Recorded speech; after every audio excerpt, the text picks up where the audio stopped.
Welcome to SS TV 5 ప్రేక్షకులకు నమస్కారం. కుకట్పల్లిలోని వాసన్ కంటి ఆసుపత్రి వారు నేడు జగద్గిరిగుట్టలోని భూదేవి హిల్స్ రాజీవ్ గృహకల్పనందు ఉచిత ఐ క్యాంపును నిర్వహించారు.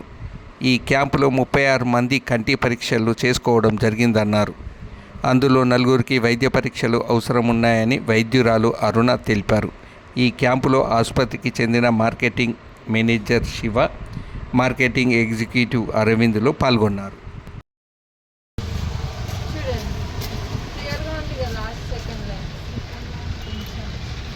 కొంచెం లాగా ఉంది ఇప్పుడు క్లియర్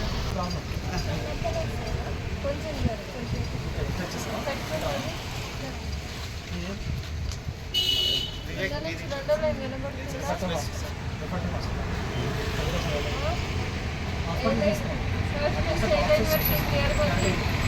ఓకే ఫస్ట్